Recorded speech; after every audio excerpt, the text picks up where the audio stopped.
What up, YouTube? It's Rob Monty, and we're bringing you a new wrestling news episode. So today's episode, we're going to be talking about a new WWE superstar has been released. We've also going to be talking about a former writer wanting to do a Vince McMahon murder storyline, and then we're also going to talk about Nia Jax today, and discussing if she so happens to be dangerous. And there's also all kinds of other news, like the updated bracket for the TNT Championship. And Darby Allin is reacting. Plus, Arn Anderson speaks on who is a true giant. Alright, just to start everything off, I want to say first things first. This video may be late when I post it up, just because I had to take care of a family matter before I started working on the video today. But all that's taken care of. We're going to do this. We're going to try and make it. And I'm going to try to post this as soon as possible with everything done, you know. So, first and foremost, let's get into the news. And I think I should start off with the news that has been breaking out today. And basically, that news is a fact of one a new WWE superstar has been confirmed released from WWE. That superstar, as most people already know at this point, is in fact Curtis Axel. Axelmania, guys! He has been released as of today. And not much has been said about the son of Mr. Perfect, other than WWE has come to terms on the release of Curtis Axel, and we wish him all the best in his future endeavors. And also, guys, the reason to his release is in fact to the budget cuts due to the coronavirus impact.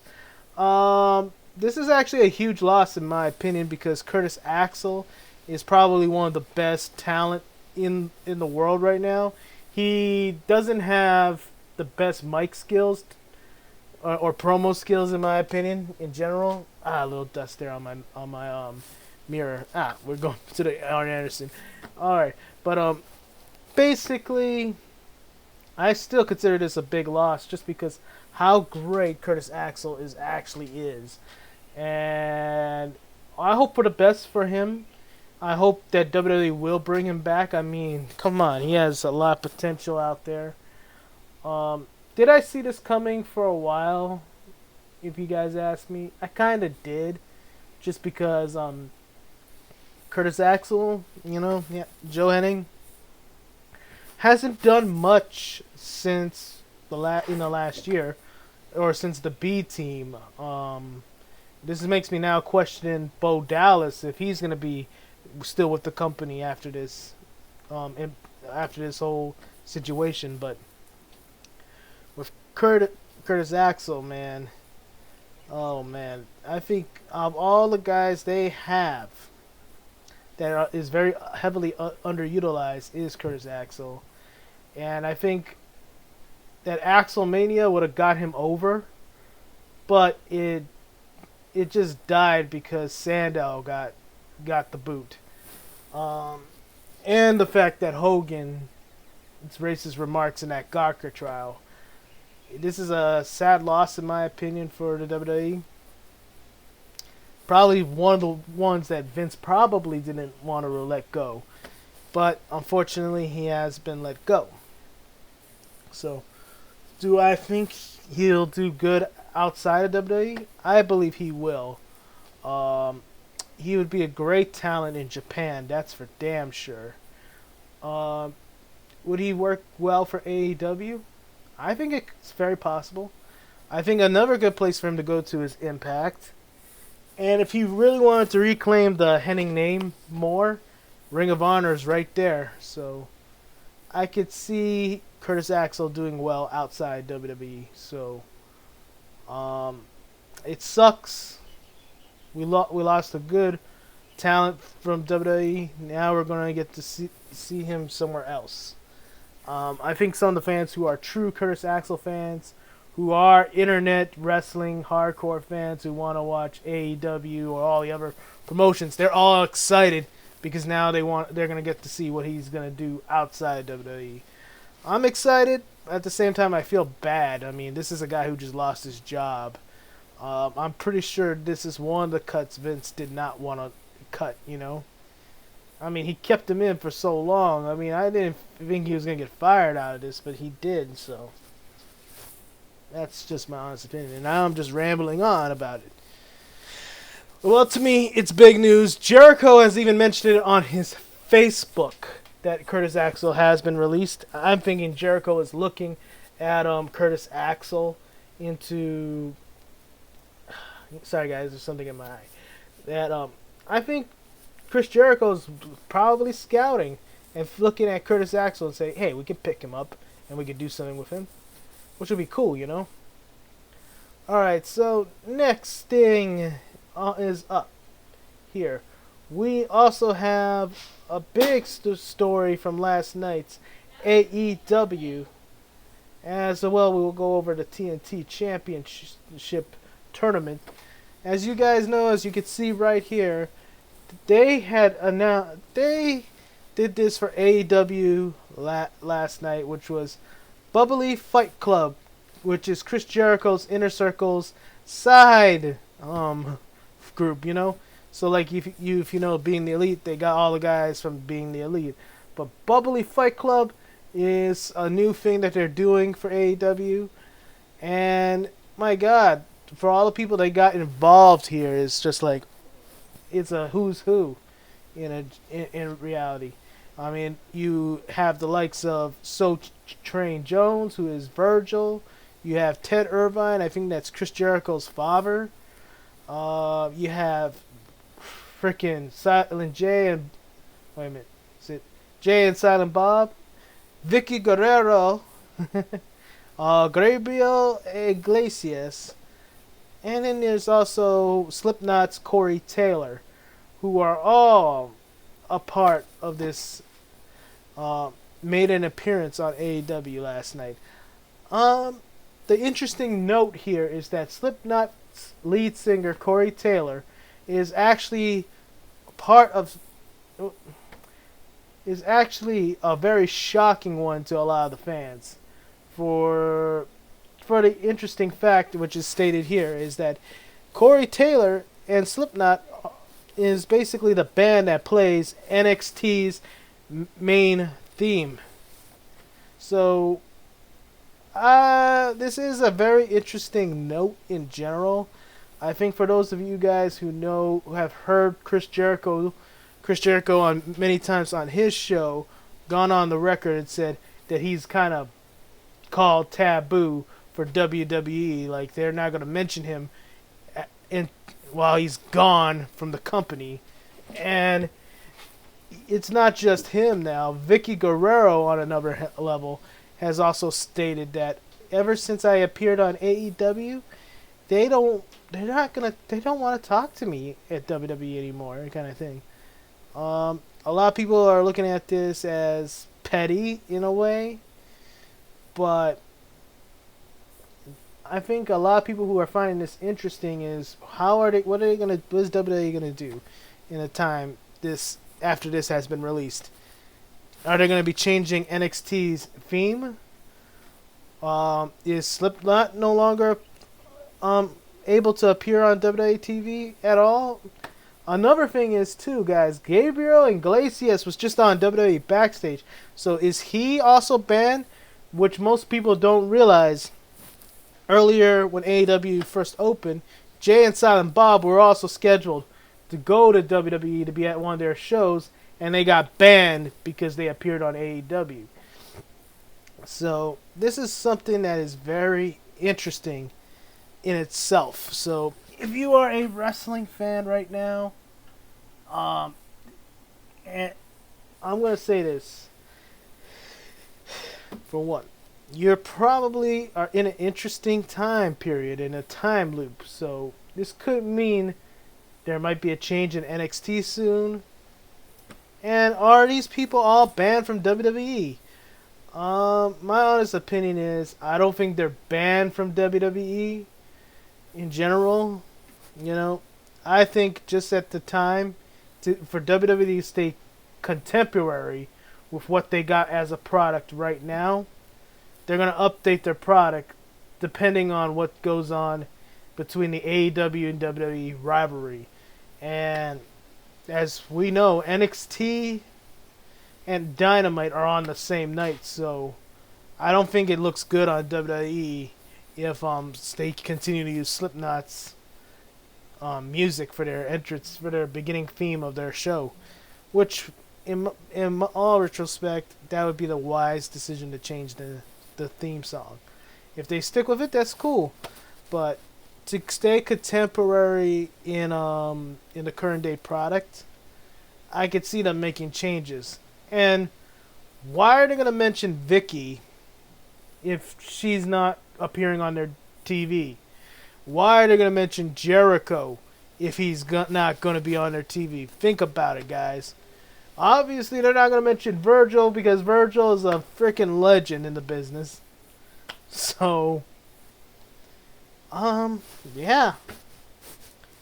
I know a lot of people are gonna think petty. I don't look at it as petty. I think it's just them trying to keep up to date with what their current product is. And what is this one also about Vicky? Oh, okay.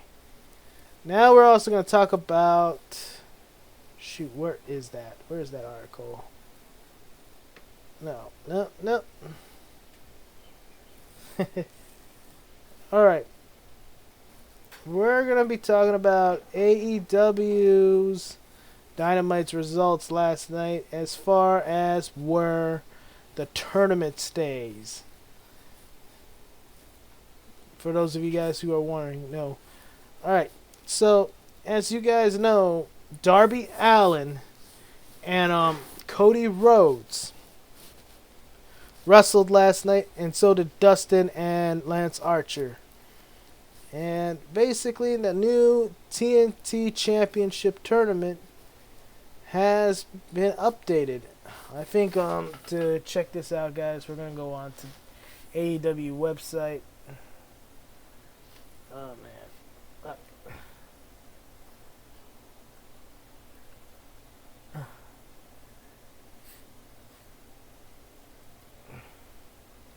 You know why, guys? It's because I think EWN has updated and I can't really tell what they're putting up anymore.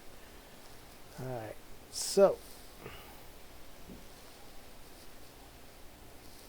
let's take a look at last night's results so we know what's going on. As we're here on the AEW website. Alright. So as of last night's results, the first TNT Championship match was Darby Allin versus Cody Rhodes. And in the match, which was a decent match in my opinion, but everything Cody's in AEW is gold in my opinion.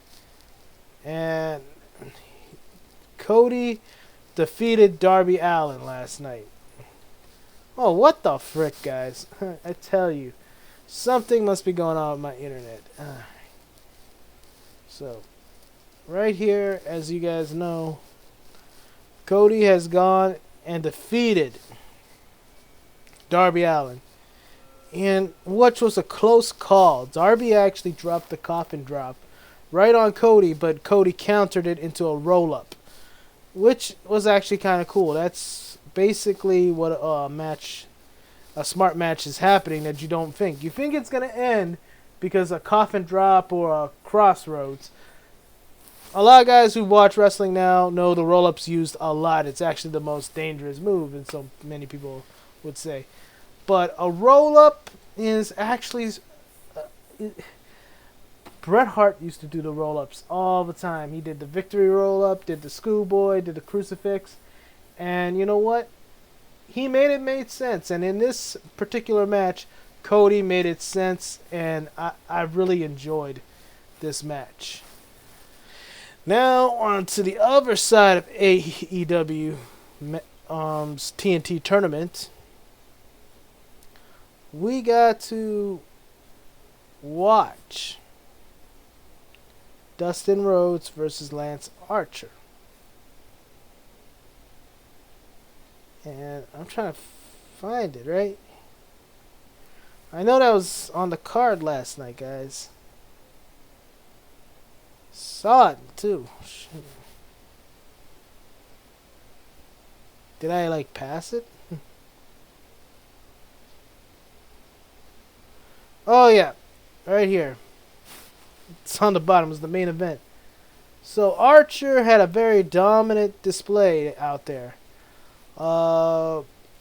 Dustin fought back valiantly as well. However, at the end of the day, Archer took a full advantage, palmed Dustin's head like it's a base basketball, bouncing it, and then Archer squeezed Dustin's forehead to put all the body weight on Dustin, pinning him 1, 2, 3. Which now we're going into next week. No, not next week, but the conclusion of the TNT Championship. And that's going to be Cody versus Lance Archer on Double or Nothing, guys. So, this should be, like I said before, I always felt like it was going to be Cody versus Archer at Double or Nothing because they've been promoting this match, this rivalry between Cody Rhodes and Lance Archer. And I think for the TNT Championship match, that's where it's going to culminate. Or begin, one of the two. So, I'm excited to see that. By the way, guys, what do you guys think of Jericho's commentating? I think him and Asuka and Samoa Joe are doing great at commentating, to be honest. So, it'll be a shock if Jericho goes into the commentary booth later. Alright, next on the list is WWE opposing trademarks filed by the Revival, or Scott Dawson, who's now being named Cash Wheeler. And then there's Dax Harwood, or known as Dash Wilder. They filed trademarks, as you guys know, that says, no flips, just fists, say yeah, and then hashtag FTR RKO. Which bothers me a little bit because I know the Revolt has placed trademarks for FTR, but not FTRKO. So I don't know where this is coming from. But as of their 90-day extension on these trademarks, WWE requested it. And will now have August 26th to file the opposition for these trademarks. And basically, WWE is not going to allow them to use their new trademarks for at least 90 days, possibly beyond. And from what this person is saying, it's petty, but it's what they've been known to do in the past when people don't leave on the best terms.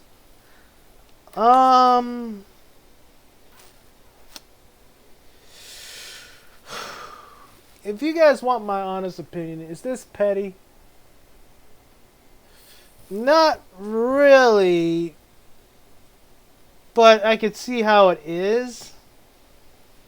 But it's because, for one, WWE made these guys the Revival when they were in NXT. A lot of these trademarks they just put on, that they just filed for, they made famous in WWE.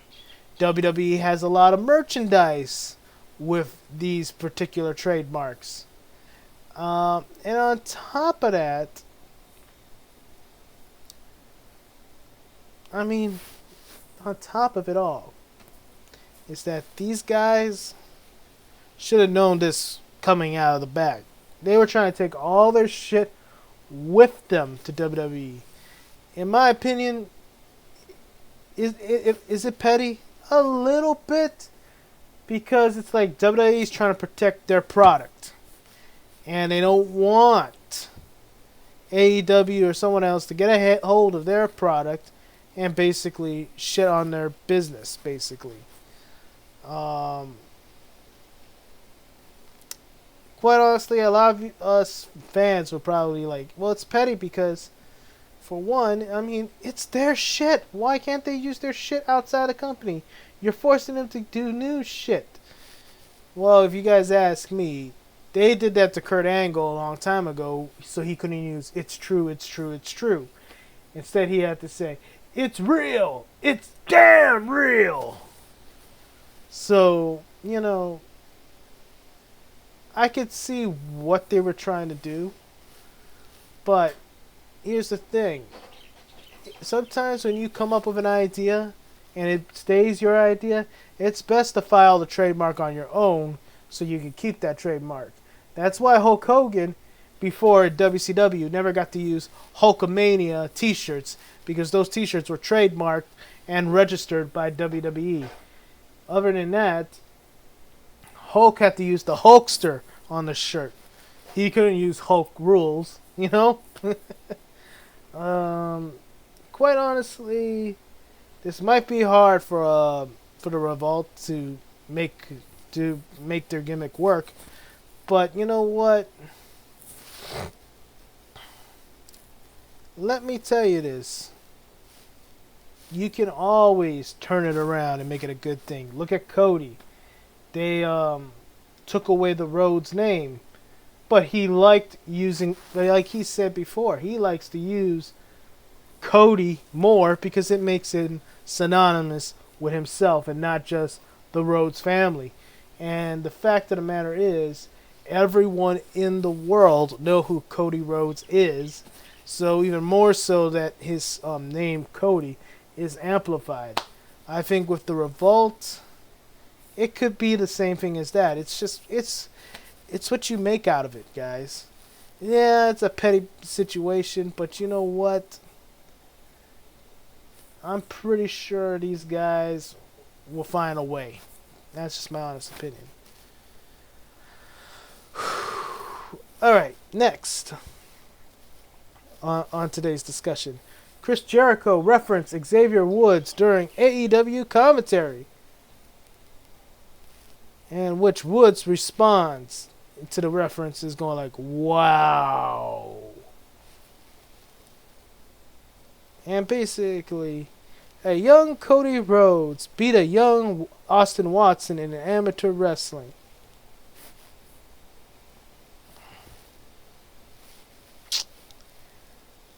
And you want my honest opinion, folks? I feel like that was a subtle shot to WWE from Chris Jericho. But you want my honest opinion? I found that very irrelevant during the match. Irrelevant. Because, here's the thing. Xavier Woods, Austin Watson is in WWE. Cody Rhodes is in AEW. Is Cody Rhodes wrestling Xavier Woods in this match? No, he's wrestling Darby Allin, obviously. My honest opinion is this might have been a shot out to Xavier Woods in one light, but it's also a shot at WWE saying that, oh, our talent is way better. See, Cody beat him back in high school. That's a shot. I don't think Austin Watson or Xavier Woods thinks that way, but it's very, very much a shot out in my opinion. Oh, man. So, what's next on the list? We're going to talk about Jim Cornette right now. He commented on the David Schultz and John Stossel incident again, and McMahon's reaction. So, basically what he says about McMahon telling shots to blast Stossel. And he says, Fuji was right there, laughing his ass off and waiting for Schultz to slap him again. But Vince was there. Because what Vince McMahon had said was, David, that reporter's here. Blast him. Give it to him. The interpretation Vince claims that he meant blast in a verbal way because Schultz was a fucking hell of a promo and an intimidating motherfucker. Which is hella true. Schultz was a very, very intimidating motherfucker. I mean, if you look back to that era, he was like Stone Cold Steve Austin before Stone Cold Steve Austin even existed. If you watch David Schultz.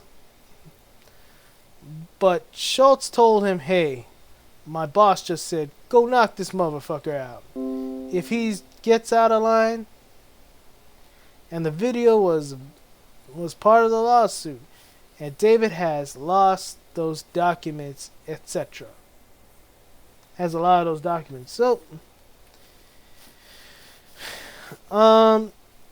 am I gonna defend Vince for saying that it was supposed to be exactly that? It was supposed to be a verbal way. Well, honestly, I can see Vince McMahon doing that. I mean, yesterday you guys heard me say Vince probably got pissed off with David when he realized David just slapped the guy, you know? Because it's bad publicity. At the same time, do I believe Vince meant to actually knock him out if he got out of line?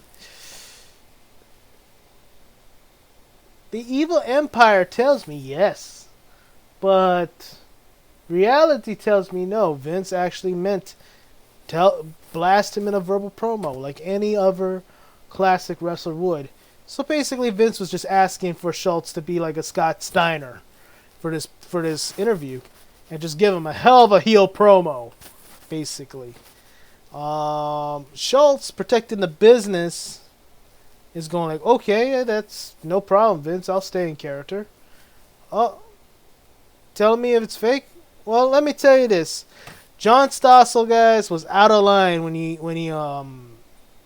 did that interview because he said, I think it's fake. It's not even a question. It's like, I think wrestling's fake. And you know what? You look at Dr. David Schultz at that point, you see how pissed off he is when he hears that, right? Because, let me tell you this, John Stossel is very ignorant to professional wrestling. I get it. You're a high school wrestler. You wrestled on your high school team. You understand folk style, amateur style wrestling. Okay. Let me tell you this. Professional wrestling, folks, is predetermined. The storyline, and yes, choreography does happen in professional wrestling. But motherfucker, all the shit they do in the ring. You're telling me they have bungee cords in the ring when they're getting in the ring? What the fuck is wrong with you, you know? I'm saying this. What they fucking do in the ring is real. So don't you ever say, I think it's fake.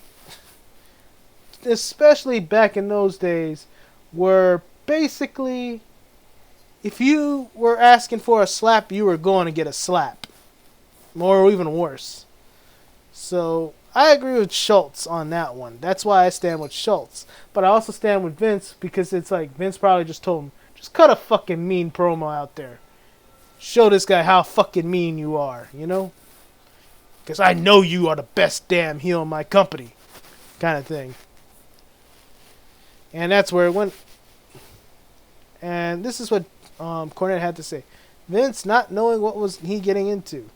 To me, it was so hilarious because Vince didn't even realize what a perfect storm he had created. He said something, asked one of his wrestlers who was a big, intimidating looking, tough, badass guy to go at least intimidate a reporter.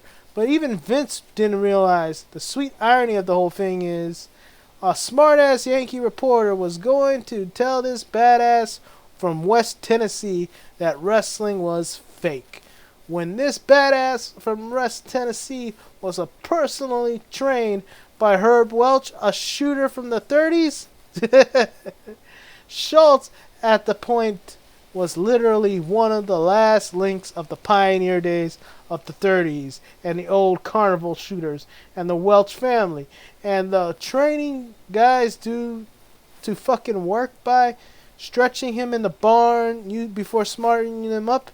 So, of anybody that would have taken the business seriously on the roster at that time, David Schultz was the one guy that was far on the extreme. And then you paired him off with his complete mirror image. Now, this little Weasley reporter from New York who gets in his face and tell him he's a fake. Vince didn't even have that.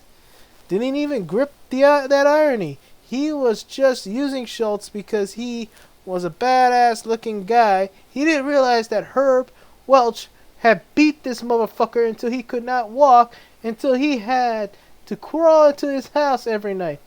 When he come home to his wife while he was training him, before he even smartened him up.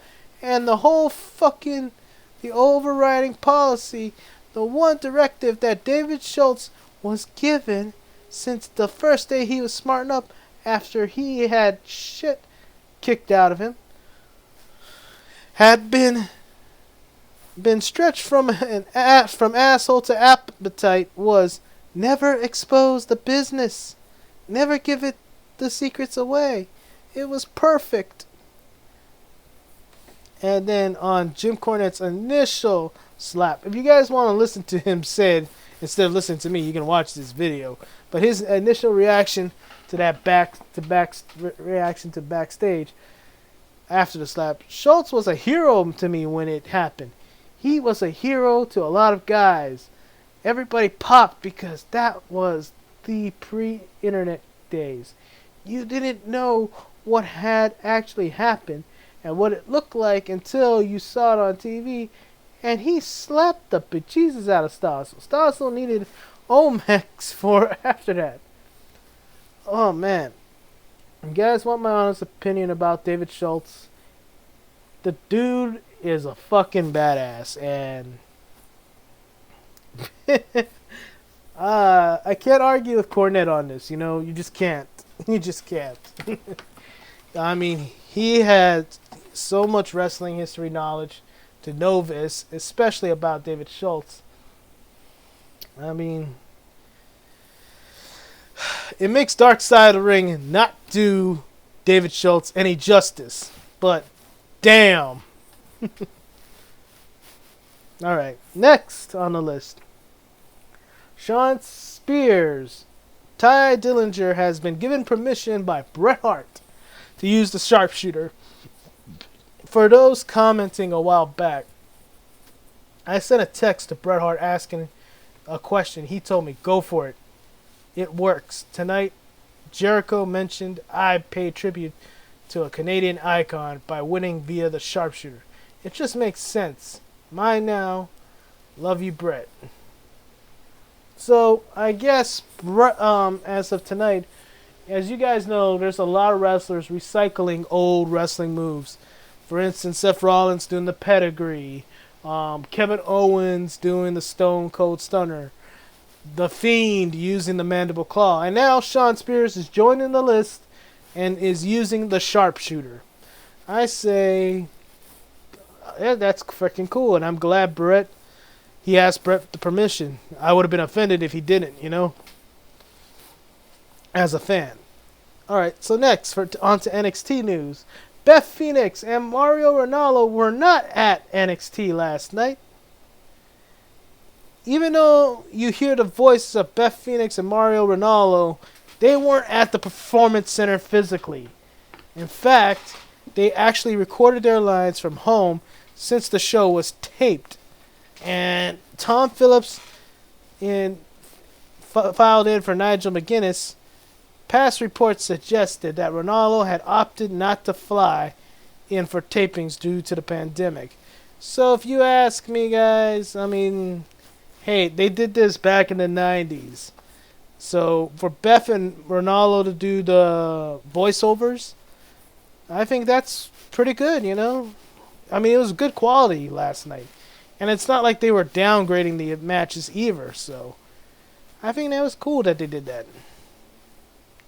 Brings back an old technique.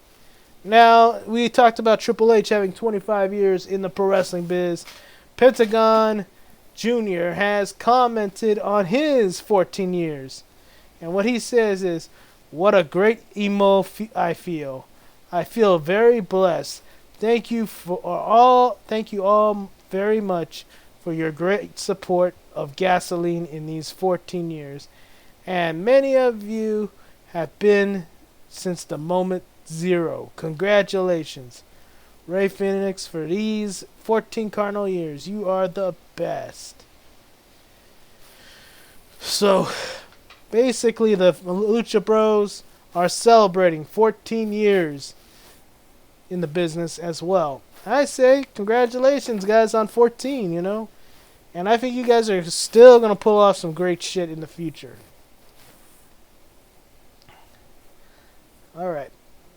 And you know what? I think Ray Phoenix would be a good face for the Luchadors in AEW. Though I think Pentagon is a great character in his own right. Now, John Cena, for those of you guys who want to know, he will be taking part in a virtual graduation ceremony where he's going to be on Facebook Live to basically congratulate all those who are graduating, especially from Dr. Seuss Enterprises and Random House Children's Books is organizing an event. So, class of 2020, you guys got John Cena to look forward to. So that's freaking awesome. Next, Florida governor discusses keeping WWE a good relationship with WWE and a timeline of sporting events with fans. Florida Governor Ron DeSantis, who classified WWE, AEW, UFC, and other essential businesses, said he'd like to keep a good relationship with WWE and mentioned the $100 million plus that WrestleMania brings in. Also said they got UFC to come to Jacksonville. So basically, what we're hearing here right now, folks, is that the Florida Governor Ron DeSantis wants to keep relationships with all sporting events in a good place, especially after having to close on them due to the coronavirus. And now, thanks to the WWE, wrestling's an essential business, and it's an entertainment business too. So I think this is going to be interesting. And he even brought up these quotes right here. I helped recruit, and I wanted wanted the wrestling to be filmed in Orlando. I like them to do WrestleMania. They were going to do WrestleMania in April. That was $100 million. I want to keep that good relationship. I want them to invest in Florida. I don't think we're probably ready to have fans, he said, but I do think if the trends are good as you get into June or July, I think there's a window to have some fans. You're not going to have to be everyone packed, but man, in a 90-degree weather in state of Florida, you're out there and someone is 10 feet away from you and you want to watch a ball game or something like that, you may be able to do that. So, there you guys go. I mean, Florida is starting to open up and trying to keep good relations with all these different sporting events. So, and it's WWE that they want to talk about more because, in fact, WrestleMania, folks, is in fact worth hundreds of millions of dollars. So, I can understand where he's coming from. You know, you want to make sure you have somebody there. You want to make sure these events come in so they bring in more revenue for both their company and for the state itself, because there's many people coming into the state to watch. So, man, that's a good thing to hear. Next on our list is a former WWE writer wanted Vince McMahon to kill star in storyline. And the former writer's name is Brian Goertz. And guess who they wanted Vince McMahon to murder, folks? Because this is hilarious. Hornswoggle dilemma. Have Vince say to Hornswoggle, that we're going to ride for as Vince stuff Hornswoggle into a pillowcase. Have a cameraman standing on the bridge, and the audience sees Vince throws Hornswoggle out the window out of his limousine over the bridge railing. Hornswoggle plummets to his death. I know it's morbid and highly unlikely to ever be used, but I think it's something that fed up Vince McMahon could resort to after trying for so long to get rid of him. Oh.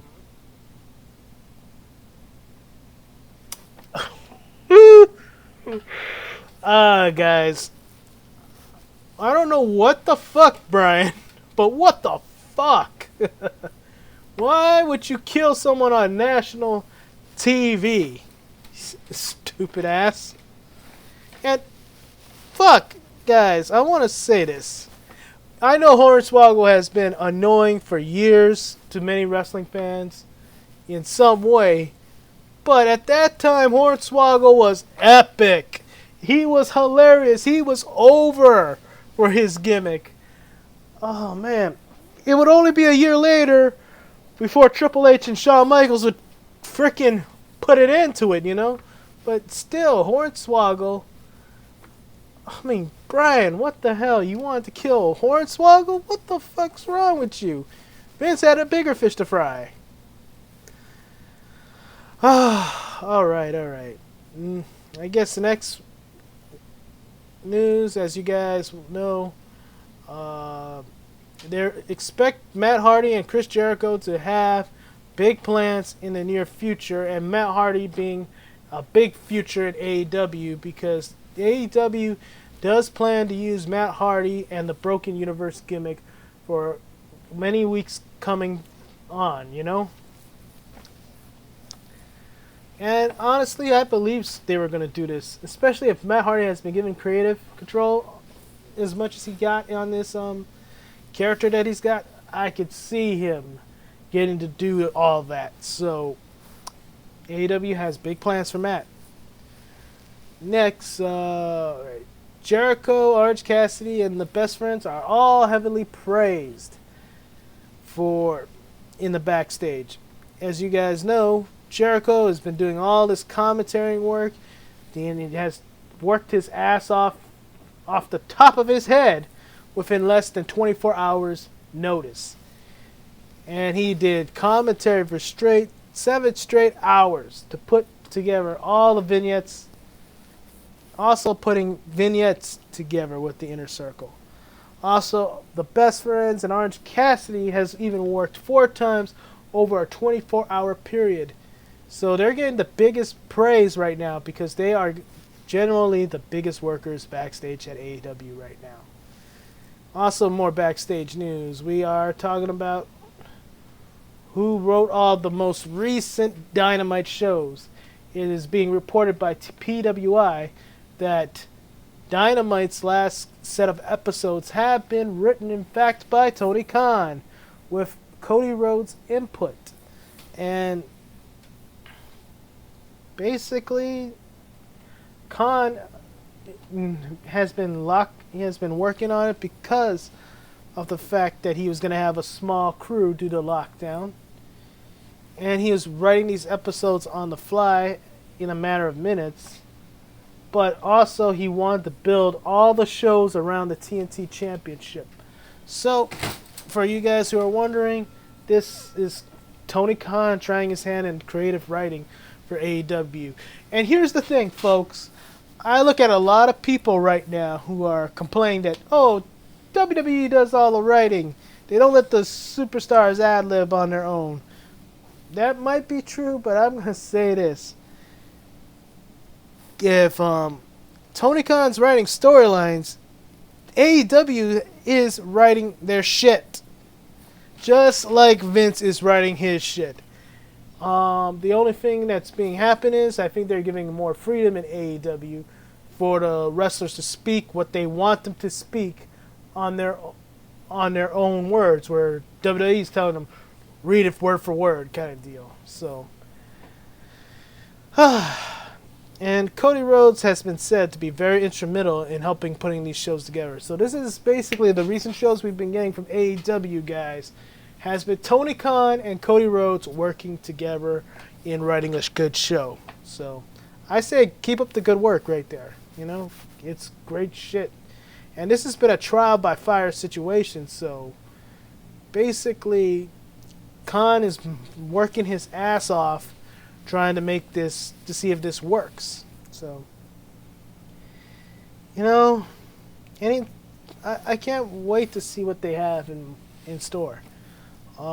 As far as this, it's also being noted that Khan is writing shows similar to the old territorial system of wrestling, because he was a huge fan of it. And if you want my honest opinion, I think Tony Khan's a huge wrestling fan in general, so he's probably taking everything that he's watched for the last how many years of his life, basically. So he's probably going back to the territory days. He's going looking at the WCW stuff. He's looking at what WWE has now too. So he's looking for, he's paying attention and he's writing good stuff. So I hope you guys take note of that.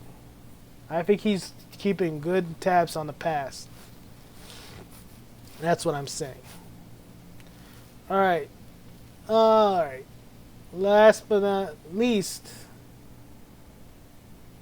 Well, let's start with the least, because I think we want to go into this right after. So, Nia Jax has changed her Twitter profile photo that says "Danger, stay away," and as you guys can see it, it's kind of funny that she did it this way.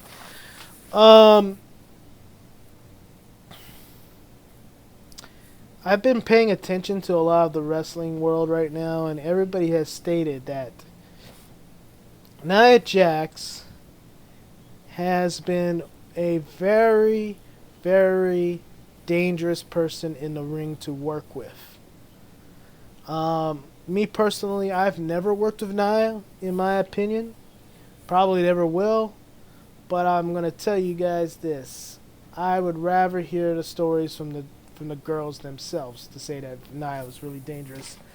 But yeah, I think there's so many stuff that she does in the ring that she doesn't necessarily need to do. I don't know if it's her planning, or I don't know if it's WWE's planning. I don't know if it's one of the girls telling her, yeah, do this. You know, it's just, when I watch her, in my opinion, I feel like when she does some of the unnecessary stuff, she does become dangerous in that sense. Is she a greenhorn? She's not too green, but she can be a greenhorn. In my opinion, she needs to work a style that's similar to what Hogan and Andre did, which was never go off your feet. Maybe a leg drop or a punch might be enough for you to win a match. Let the girls work around you and just take advantage of what you got, you know, against them, you know. Like, the style she's working now, where she's even working like she's actually trying to work a match, I don't think it's the best. Like, I don't think she should be, for a girl her size, I don't think she should be like Seth Rollins in the ring. I mean, honestly, she shouldn't be like Seth Rollins. She should be more like Hogan or Andre. If she's going to go hit the ropes, she's going to nail you with a clothesline. That's all she really... I mean, stuff like that. Or a scoop slam here, you know. Work like a Hogan or Andre.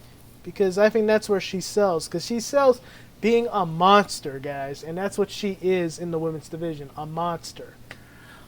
She's now become a monster in potential because of the fact that she's dangerous in the ring. I think a lot of fans will come to terms and say she is dangerous in the ring. And I want your guys' opinions and comments on this. Do you think Nia Jax is very dangerous? Do you think she needs to slow it down and be like Hogan and Andre, like I'm saying here? Or what do you guys think? Or do you think she needs to go away? I don't know.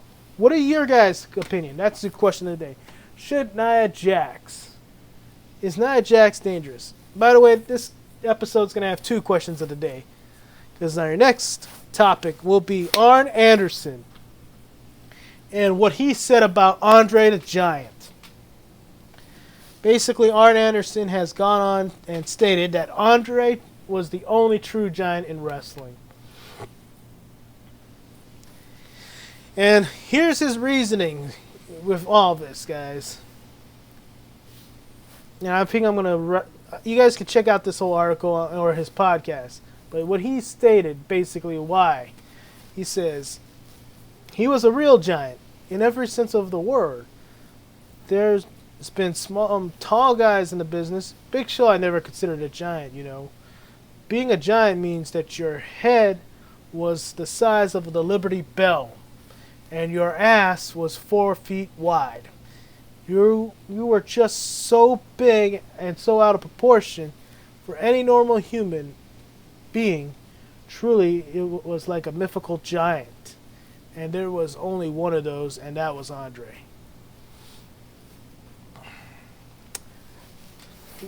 I'm not going to argue with Arn in believing that Andre was the only giant. However, that's just by looks and cosmetics and aesthetics of Andre the Giant, in my opinion. Because when I look at Big Show, folks, Big Show is probably the best giant ever in wrestling. And I know a lot of people are going to get upset. I know a lot of people will be upset. They'll be very, very, utterly upset that I said that. But my opinion is this. Big Show is at the age where Andre was being decrepit already. And he can move like he's a fucking freight train, guys.